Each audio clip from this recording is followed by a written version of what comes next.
Welcome to the Barker Podcast Collection.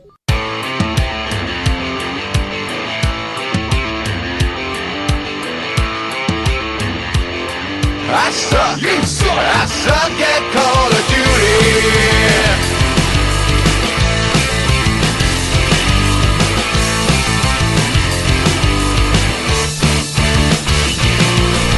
Welcome to the Not Playing Podcast. My name's Rob Howard, and today I'm joined by Marcus Hurley.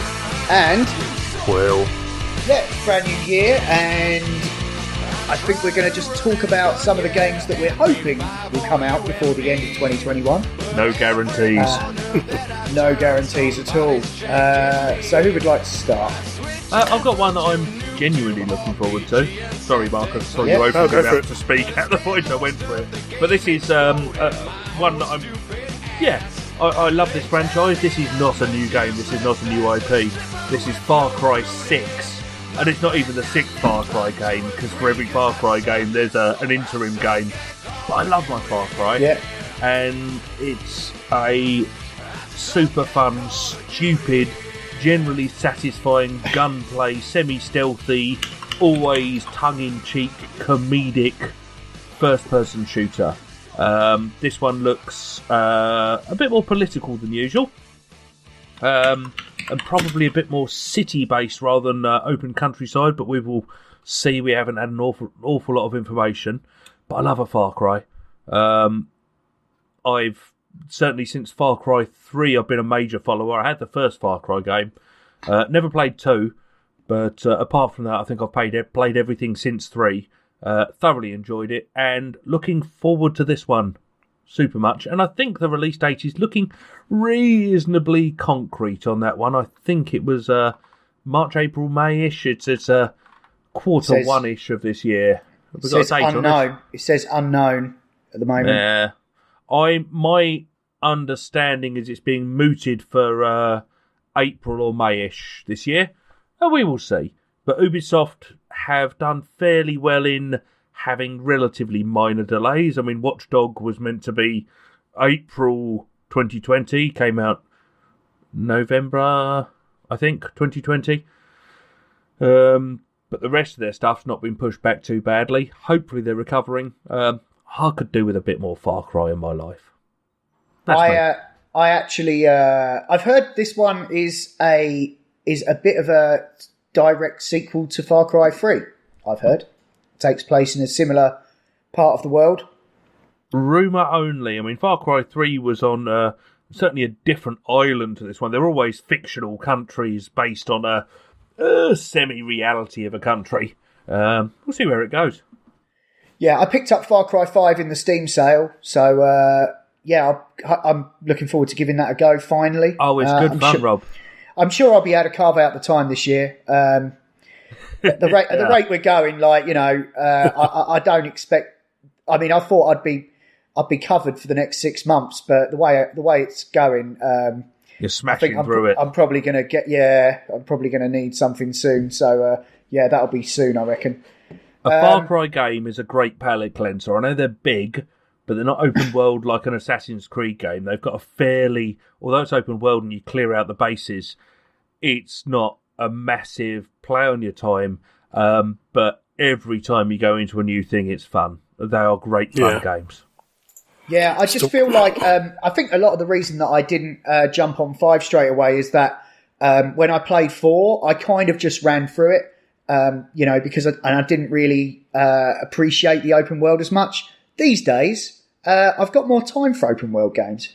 I think the thing with 5 is it's actually a bit more political. It's all about doomsday cults, overly religious doomsday cults in America, which has a certain tongue-in-cheek level in this day and age with invasions of certain major American buildings in the relatively recent news. I feel like it's the kind of game that that would have difficulty coming out at the moment. It would be interesting. What I would say is you get to pick a companion, and your companion could be a pilot who can strafe your enemies from his plane, or a mad old lady sniper, or a bear called Peaches who likes cheeseburgers. Cool. It's very silly. They're silly games, and that's what I think I like about them the most. Yeah, there's definitely a bit of humour in. I found some of the humour in Valhalla almost like Python-esque at times. So yes, absurd. A brief moment of absurdity in some of these games is always welcome. Definitely. Right then, Marcus, what have you got? Well, one of the games I'm looking forward to finally seeing more about is The Medium. The Medium, yes. This is Yeah. actually coming out quite soon. Yeah. It's Sort of in 2 weeks. Is it? Really? Wow. Okay, Yeah. that was completely unintentional. I assumed it was going to be the mid to later part of 2021. It might already be out by the time this episode is released, to be honest. 28th of January. Tell me about The Medium. This may be one that's passed me by, or I just can't remember the name. It's by a Polish studio, Bloober Team, and they made the Yes. Blair Witch game in 2019. They also they've made a game They've made a couple called, of sort of horror games.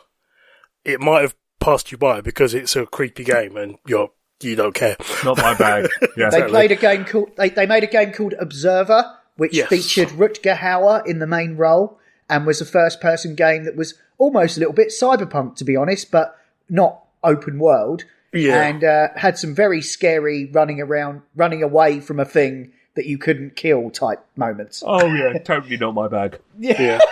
But no, this. I mean, I haven't looked into too much as to what the plot was, but this was on the last E3 that we had. So I'm 2019. assuming it's someone who contacts dead people, that kind of medium, rather than someone who's not small or large. Yes. Not someone who fits between. It's not the Goldilocks parable. It's Yeah. It's more. It's a game That's where a different game entirely. exactly. It's like the Stanley parable, but with more golden hair. But this game, when I saw the trailer, I thought it was going to be a Silent Hill remake. Simply because it kind of had that weird feel to it, where there's this world and then something shifts and it kind of changes. But I don't know whether that's because of the medium's abilities that the world would shift. So it kind of feels like and it's actually got the composer from Silent Hill. The Silent Hill games. So it feels like it might be a spiritual successor to it rather than a Konami sort of sequel. Kind of like how the Call of Duty games, where you had some by Treyarch and some by Infinity Ward. Yeah. So it kind of feels like it might be something a bit weird and stuff. And I'm kind of intrigued in it. It might be a game where I leave it because I wuss out and decide not to play it on launch. But it looked cool.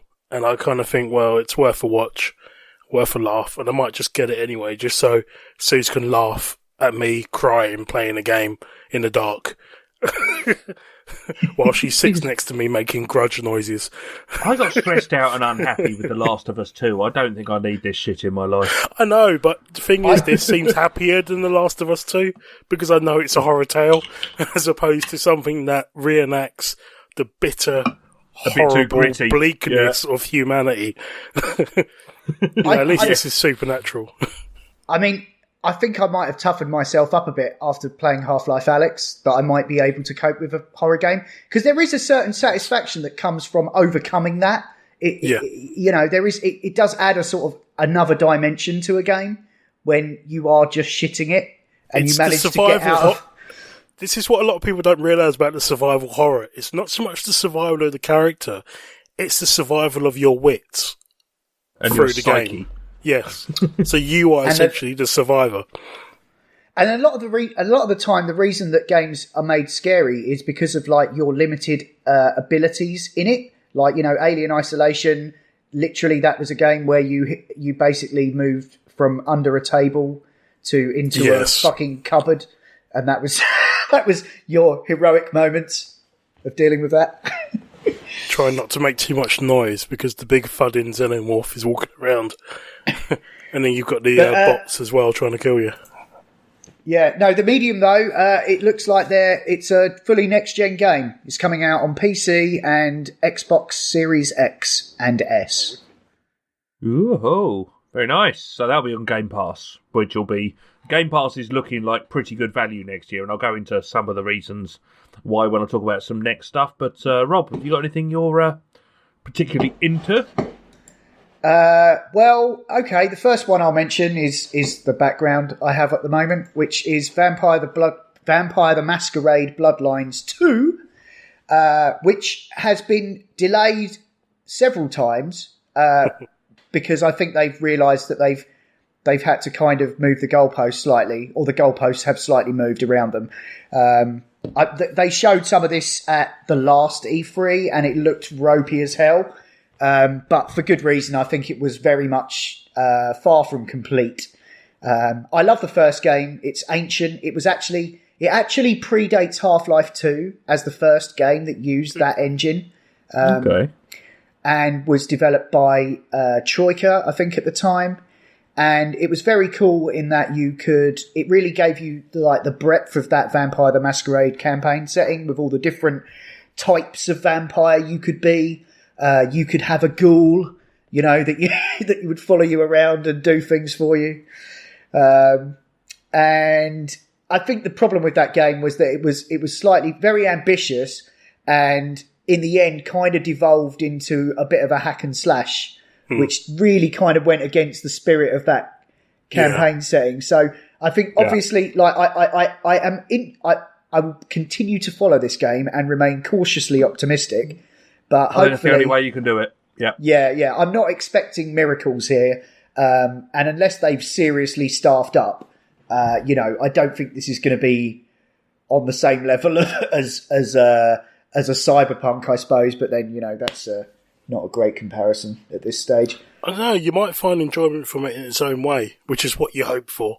You hope it doesn't get daunted by trying too big or too much. It just wants to do its own thing, which I appreciate a lot of games for, because I don't think a game needs to aim for AAA to be something special. No. The budget can help, but the budget could be a hindrance. Yeah, as long as they're able, because the thing about Bloodlines that was cool, the original, was that there were different classes of vampires. Like there was the Nosferatu, who sort of live in the sewers and are very stealthy. There's your Toreadors, the sort of more charismatic ones, and then there was like the Malkavians, who are like mad, and so all their dialogue. Toreador's a bullfighter, right?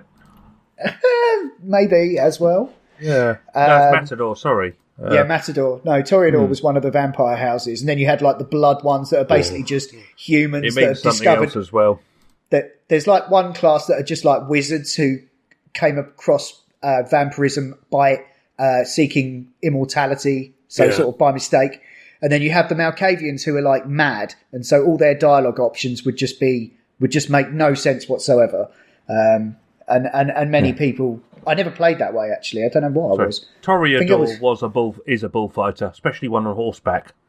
So God knows where that comes into vampirism, but maybe they suck them and the bulls level.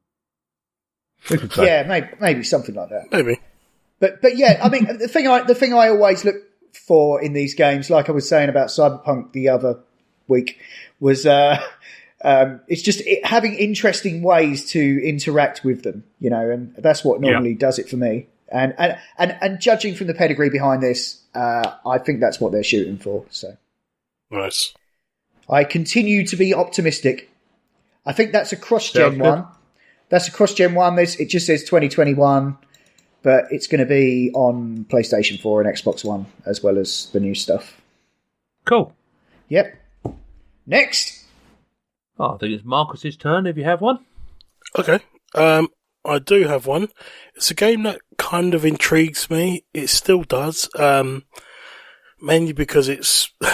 I seem to be in a bit of a nostalgia kick. Back for Blood. Trailer was recently revealed, I think, I don't know, at the Video Game Awards or something like that. It's the studio behind Left 4 Dead. And yes, so basically it is Left 4 Dead 3, in all intensive purposes. They couldn't use it. Left 4 Dead 3 was in production, it stopped, and the studio, I think it just stopped. So it's by Turtle Rock Studio, and Back 4 Blood is essentially Left 4 Dead 3. It even has 4 in the title. It's, But I just remember having so much fun playing the original Left 4 Dead as a multiplayer fun experience. I just think it's something that you can just pick up, easily disposable, and just jump in, have 4 friends, and just play some batshit zombie mentalness. Doesn't matter if the zombie genre is already swamped. This is just crazy fun, hopefully. I'm looking forward to it, because I think we need more games like this. For every massive game there is, we need to be able to sit and play with our friends. And I think for me, it's something I've found to be more important in gaming. I love AAA experiences, I love single-player experiences, and being pulled into immersive worlds. But I've realised I've really, really, really, really missed multiplayer gaming. And that time that we had a little dabble into Gauntlet, you, me, and Sue's Will, that felt so much fun. We need to do more of that sort of stuff, mate. Yeah, that felt so much fun. We need to, maybe 2021 will be the year where we kind of get around to doing a bit more of that. Yeah, I think booking in a regular gaming night or something along those lines might be a good idea, even if it's the last X of the month or similar. But absolutely, in that sort of game, sounds like a fun way to do it. Yeah, definitely. It's easy. You know, you're going to die because it's the nature of the game. Someone's always going to get gimped. There's always going to be a horde. And it's just the nature of it. And it looks like it's no nonsense. Get down, get dirty, get fun. Hopefully there'll be a Simon Pegg mod like the last one.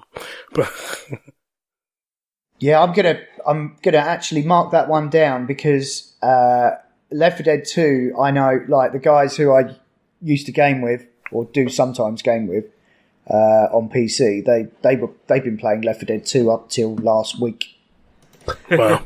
So they may well be all over this shit. Yeah. Okay, so my next one that I'm genuinely interested in, and I've mentioned this a couple of times, I think, back in 2020. So I'm going to start by saying how much I enjoyed Wolfenstein 2.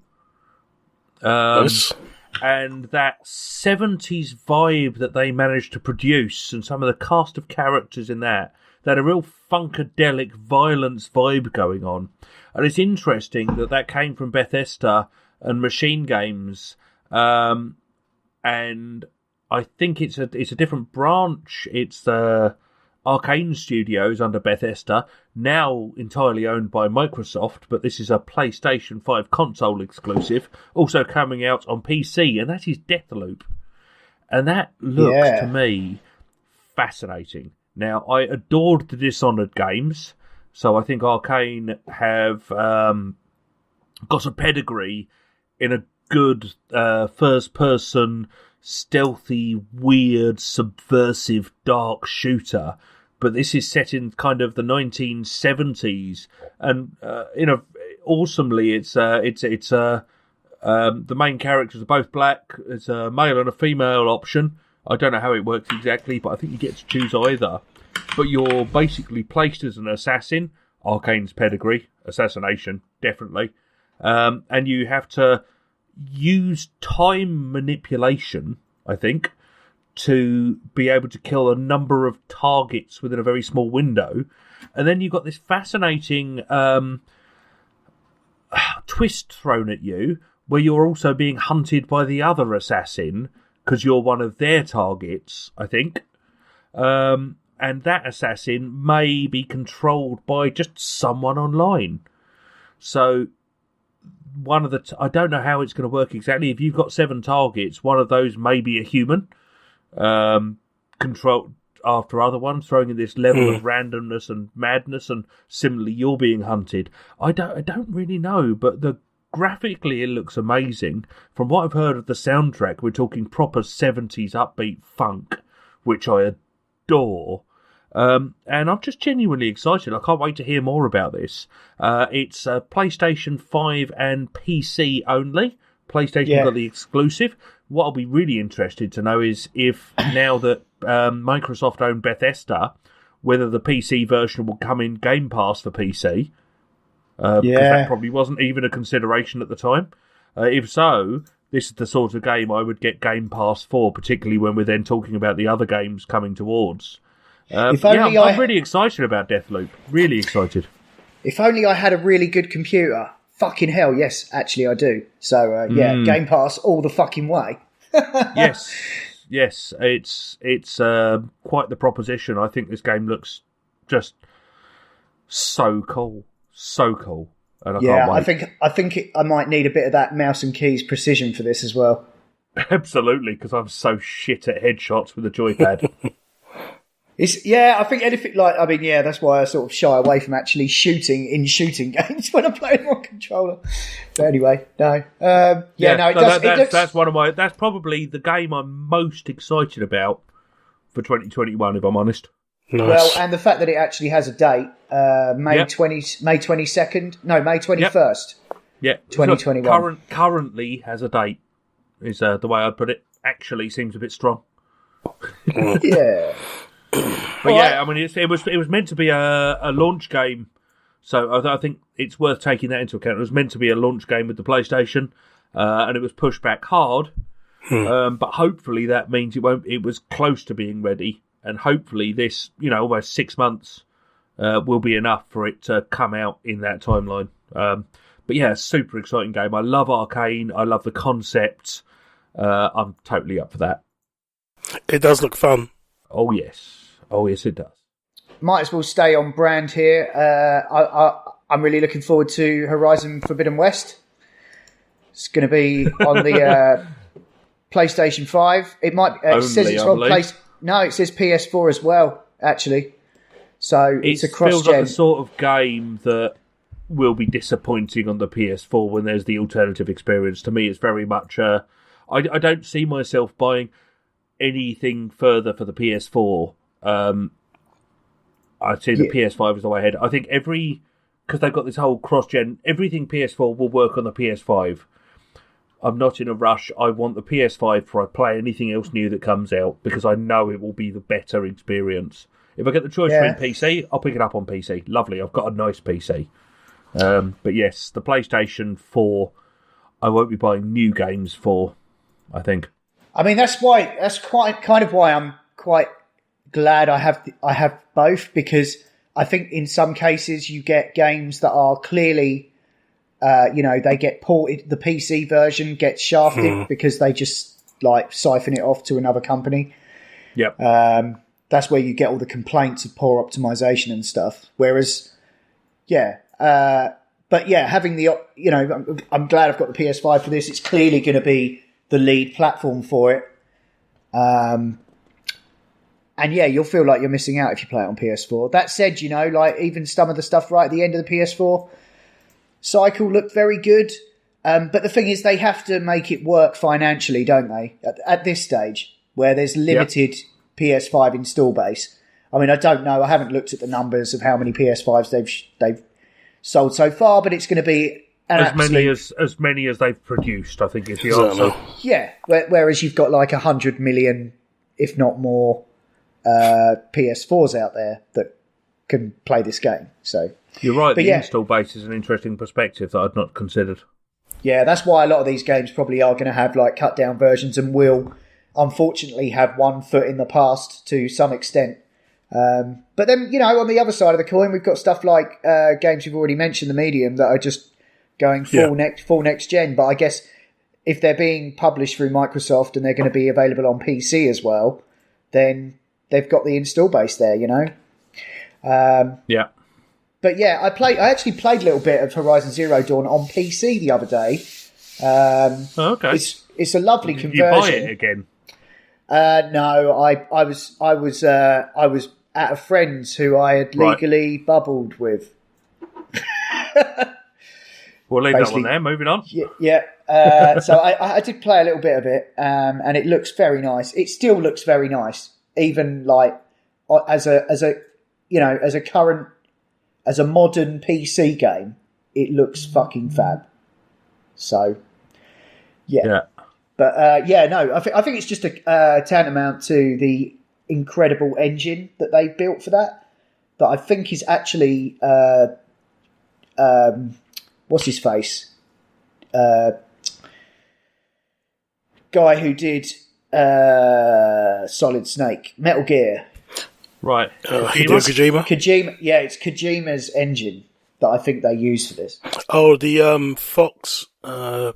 Fox Engine, or it was. I think that's. So he built everything around it, basically. Yeah. For Cool. PlayStation. So I've got another one I would like to mention. yeah. Which is a game that's already out. But it's a game I'm deeply interested in, but have realised this ultimate version is coming out, which also makes it coming to the consoles, which is a fully voiced and additionally fleshed out version of Disco Elysium, which I understand to be a quite exceptional and fascinating game, and a proper, weird, stylish isometric RPG.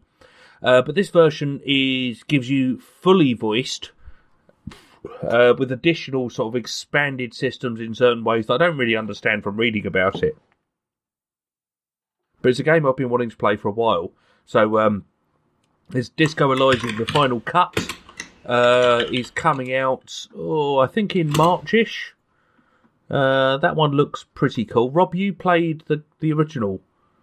You enjoyed it, I believe. I enjoyed it, but I had to read all of it. It was quite a read, I will say. It's full of some very mad ideas. It's like a political simulation, Right. whilst also it being quite psychedelic and a bit sort of Mad. I think fear mad is the word I gathered from it.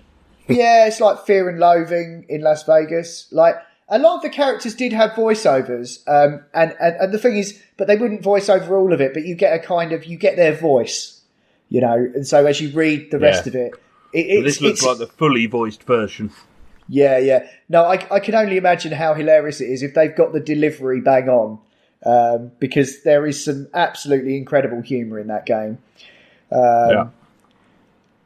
Yeah, it's bizarre, absolutely bizarre. But it was definitely. I mean, I should have included it in my games of the year, really, but it was not a game of last year. It came out in 2019. No, I thought it was in your games of the year the previous year. Yeah, maybe I thought it made it in. Oh, did it? I'm struggling to. Was it that long ago I played it? I thought I played it in lockdown. Oh, Maybe not. I couldn't answer that. Maybe I'm wrong. Who can say? I remember you Yeah, saying I about don't it know. being I don't mental, know. yeah. Yeah. 2020 was a very long year. Yeah. It's 5 years longer than the January payday year. Sorry, month. So, anyone got any others? Yeah, I've got two more. One is, I don't know if you guys will be as intrigued by this, but for me, it's continuing the whole wanting something multiplayer. Because obviously, you know, me and Suze, we beat the hell out of Monster Hunter and rekindled the whole life online as hunters. Gotham Knights. Yeah, I'm intrigued. Arkham stuff. I'm intrigued enough because of it's the fact that you can play the main storyline as drop-in, drop-out co-op as well. So it's like it seems multiplayer, sandboxy, Arkham. It's Warner Brothers Montreal. It's Batman's dead, and it's down to Batgirl, Nightwing, Red Hood, and Robin. So potentially there are 4 playable characters. I don't know how far it goes. Whether it's online multiplayer, it's 4 player, and local co-op, it's 2. But I've seen demos where there's 2 people playing the main storyline, and the other person could jump in, jump out. Ever since Secret of Mana on the SNES, I've been a big fan of jump in, jump out co-op. Because I just think it's so much more fun when a mate jumps in and also gets his ass kicked by the boss as you're getting your ass kicked. But I don't know. It's weird. I haven't really played many of the other DC games, but I just find myself intrigued by it. To the point where it seems fun enough as a kind of household game, which is why I've got an interest in it. And as long as it's, you know, it's not going to be groundbreaking, I don't feel.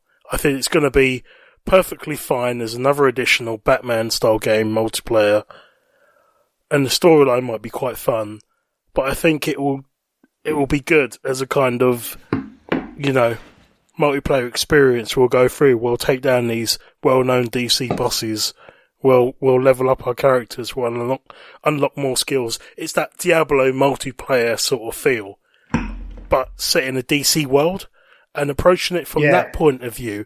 I'm happy. I love that, and I want to play it. So for me, it's intriguing, and I'm hoping it's a good game. Yeah, this one's actually by this is the Rocksteady guys, isn't it? I think it's so, Warner Brothers. yeah. No, it's not. It's Warner Brothers Montreal. Sorry, not the Suicide Squad one. Yeah, no, Rocksteady are doing the other one, the Suicide Squad. Suicide Squad game. Yeah. But yeah, no, that's the thing. We kind of got spoiled because there was something called like a DC Dome or something where where these were revealed. But yeah, no, Gotham Knights looks to me like something that could be quite fun, and I'm hoping it has a 4-player multiplayer. That would be absolutely bananas. That's the whole point, even isn't if it's 2 local, I've got mixed up. I know you got the Suicide Squad is Rockstar. I think we were talking meant about to that. be one of them's meant to be much more multiplayer focused, and one of them's a bit but can be done single player. And I've lost track. Are both expected this year? I can't remember. I think so. As far as it's still pegged for 2021. I don't think Suicide Squad is this year.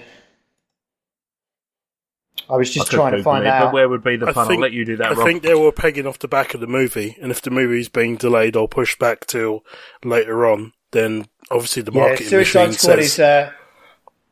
Suicide Squad is in 2022. Right. Okay. Apparently. So... But I'm really intrigued by this. I want them to keep making games like this, where people can just get a game, get a few people, or even just a couple of people on the same couch, even if you have 2 PlayStations or whatever, and just go and enjoy and play. I'm not sure if it's split screen. For the life of me, I don't know. I don't think it is. Offline entirely solo.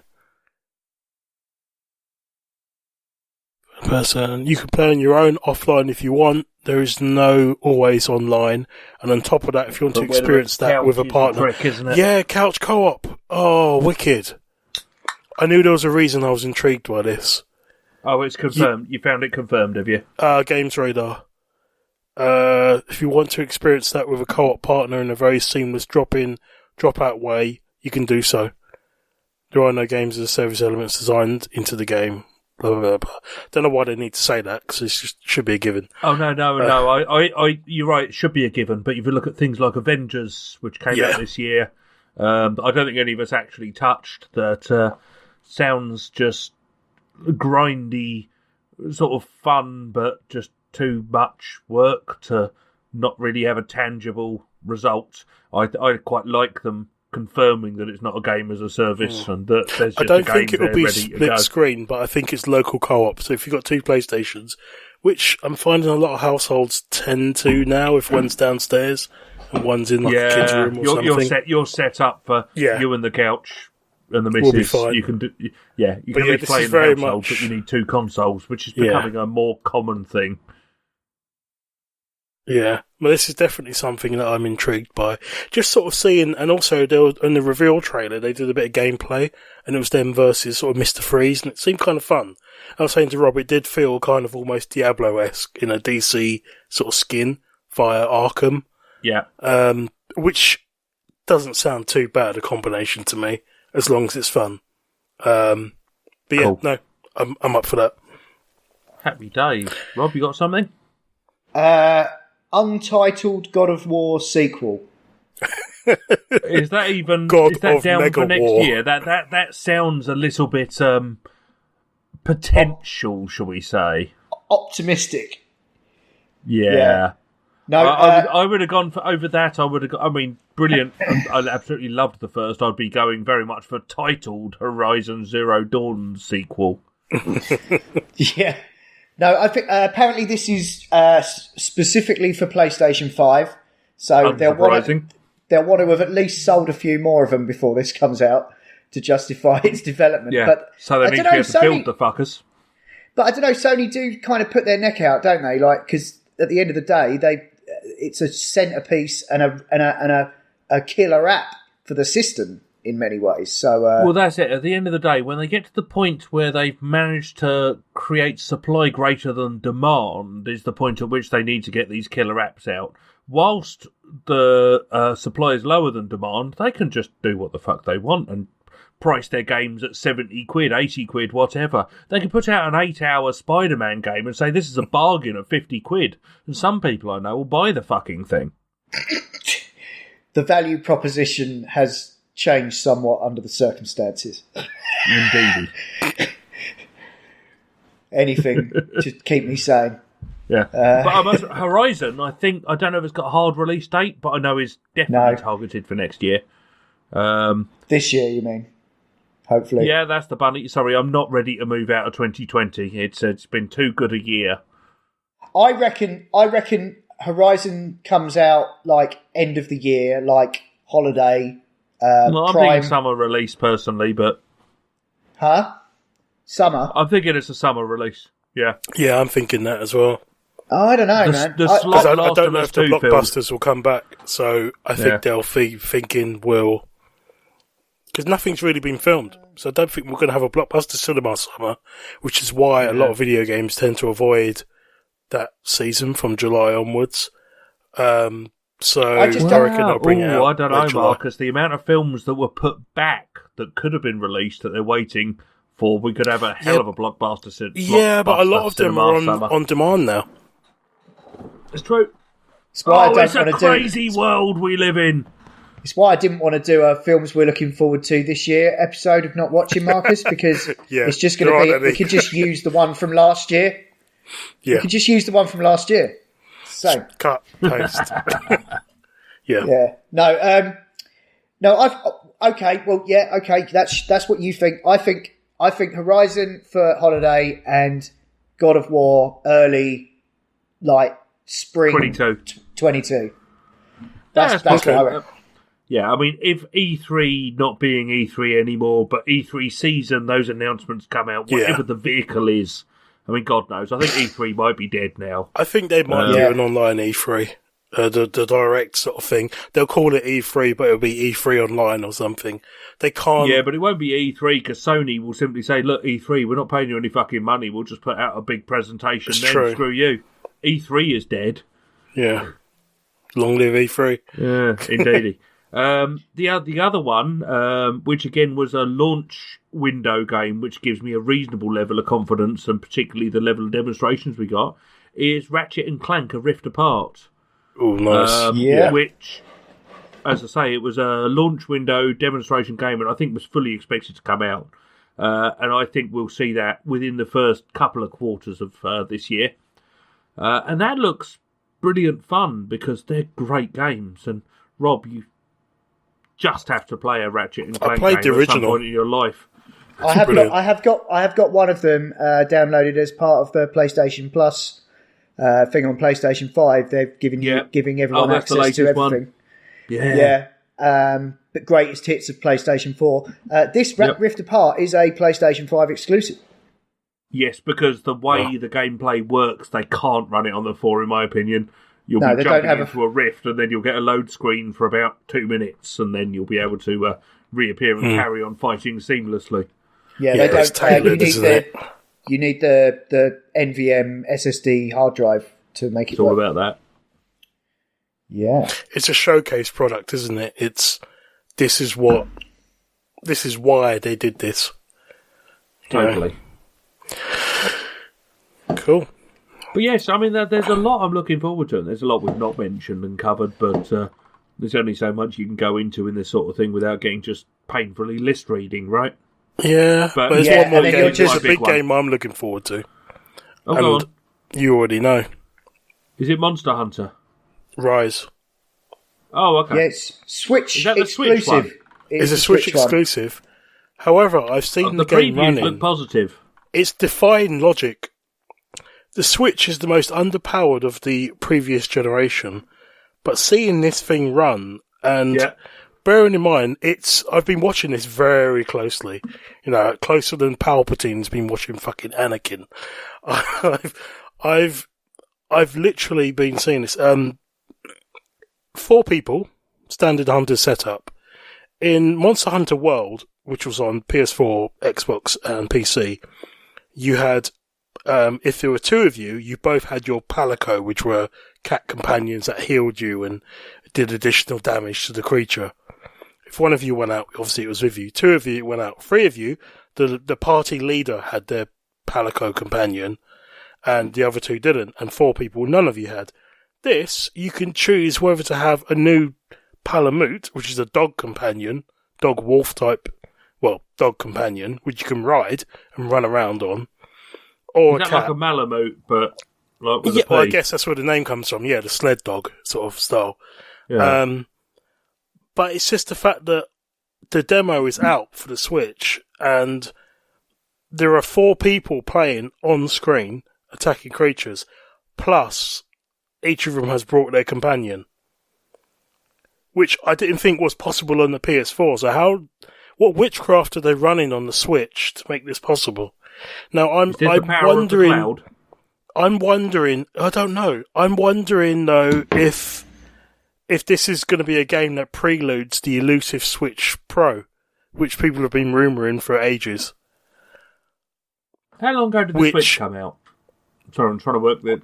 Well, there was an update to the Switch in 2019 that actually came out, and stealth launch. There was an update to the PlayStation. There was an update to the Xbox. Yeah, but that's what I mean. The base Switch generation was 2017, about 4 years after 2017. Yeah, I think it came we're out. talking 2013, I think, on the previous PlayStation generation. So the announcement do you need a fact-checking Santa? Do you need a fact-checking Santa? Yeah, March Give me my 3rd, fact presents. This is totally a rip-off of Adam Buxton. The Nintendo Switch was released on March the 3rd, 2017 in most regions. Only 2017. Holy fuck, 2017. was it that recent? Yep. Okay. They did an update to the battery life in 2019. So the newer versions coming out now have got a slightly better battery. Yes, but that doesn't... They need a new generation for new power, presumably, Yeah. because everything has But to that's work the thing. across the generation. People have said... We'll see. I'll be fascinated to know what Nintendo do next, and whether they push this whole handheld approach, which seems to work very bloody well in Japan, certainly. Last year, the Nintendo 3DS family ceased production, so they have gone full into this. So the 2DS, 3DS, that's all dead. It's now the Switch. The Switch is the console and the handheld device. So they're invested. Apparently, a lot of their games companies and developers have been told to start considering 4K for any more games that have been made. So the wheels are moving. If there's a 4K version of a Switch, I've still got my PlayStation Vita tucked away. Yeah, I've still got my PlayStation Vita tucked away somewhere. Yeah, it has had a lot of love recently. I've pre-ordered Monster Hunter Rise. I pre-ordered Monster Hunter Rise already for Suze as a sort of birthday present. Of course you did. What? As a birthday present. You'd even need to justify it. Yeah, I would, because I didn't know if it's a birthday present for his mum, because we don't know the release date exactly. But Actually, he's buying it anyway. Funny story. Well, my mum actually bought a PlayStation before me. Oh, okay. An original PlayStation 1. She bought a PlayStation 1 before me. Good lass. And she said, you have to get your own. Mental, innit? I tell you what, have we got any more games that aren't out yet that I've covered the ones I'm most interested in. But you guys don't want me talking Monster Hunter anymore. Yes. But I'll be honest, to me it's all about Deathloop and a couple of other bits and pieces. But I'm done. Yeah, it's mostly all about Sony exclusives for me. Yeah, I mean, to be honest, the only reason why I'm looking forward to this is World changed the game up. The Monster Hunter World is not the same game as what came out on the 3DS and everything else. There were lots of quality of life stuff that they improved, which is why it sold so well. And what got me into the series, to be honest, because I wasn't that fussed about it, really. Had a go on the PS2 back in the day and kind of left it. This has taken everything they've learned from World and chucked back into the handheld. I don't know if there's a PC version on the horizon or anything. I don't know anything else about it. Apparently it's a Switch exclusive, which to me seems a waste, because I would have liked all of the extra bits that they've improved in this that they've learned from World to be on a multi-region, multi-format platform. Sounds good. There is so much more. You can literally swing around and everything, and there's so much more mobility for the characters. It's insane. Genuinely, I'm gobsmacked at where they're taking the game now, which is weird that it's on the Switch. However, I have pre-ordered it, and I'm waiting to see if there is a hardware update before March the 26th, 2021, or at least a hardware announcement before I decide whether to get a second Switch or not. Fair points. Because I just think it's too fun. We had too much fun in the previous version to not give this a go. We know there's literally hundreds of hours waiting in this game. So I'm just looking forward to playing some stuff that I've now accumulated on my Steam library. Doom Eternal, Far Cry 5, XCOM Chimera Squad. Fuck, I even wouldn't mind playing Wolfenstein 2 at some point. Nice. Oh, Mass Effect Andromeda, I picked that up as well because that was going cheap. I thought I might give that a go. Cause Oh, God, don't. No. I've heard apparently it's not that bad when you take away all your expectations. To be honest, if you Mass remove Effect's getting remade. expectations and desires and thoughts, then yes, it's great when you compare it to nothing else except maybe Chucky Egg on the ZX Spectrum 48K. I did get that recommendation from my friend Adam, though, who basically just plays Mass Effect. That's his, when he gets fucked off with any other new games, he just boots up Mass Effect again, plays it again. For some reason, that's his ultimate game. There is a remake, though, isn't there? I don't know if it's a remake or a sequel. They're doing a remaster, some sort Remaster. of arrangement, yes. So maybe that's worth holding out for. I've got the BAFTA-winning Outer Wilds to play as well. Got that. Outer Wilds, not Outer Worlds, to be no clear. Yeah, I've got all sorts of things. What I would say, Rob, is if you fancy doing some co-op on Far Cry 5, because I've got the Ubisoft Pass on the PC at the moment, I could probably download that and join you on that, because the co-op's kind of fun. You can just do the single-player game, can't you, as co-op? Yep. Brilliant. Yeah, you can do that in the original, couldn't you, or something like that? Yeah, or it varies. One of the early ones.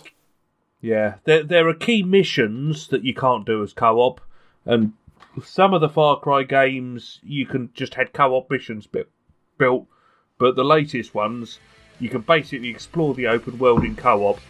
But when it excuse me, far too much lager. When it comes to the main mission bits, you have to do that on your own. But you can just have quite a bit of fun just playing around in the meantime. Cool. All right, I'll hold you to that. Nice. Yeah. Sounds good. I'm done. So I'm done. Yeah. Same here. Thanks for listening to the Not Playing Podcast, part of the Not Listening Podcast Network, where you can also find the Not Watching Podcast, where me and Marcus talk about movies and TV, and the Not Listening Podcast, where you can hear Adam, Ash and Will talk about all kinds of nonsensical nonsense. You can email us at notplayingpodcast@gmail.com, or you can tweet out or follow us on Twitter at notplayingpod. You can find the show notes for all our shows at notlistening.co.uk, and if you like what you've heard there, please do leave us a review. Anyway, that's all for now. Until next time, stay safe out there. To agree, 'cause I suck at Call of Duty.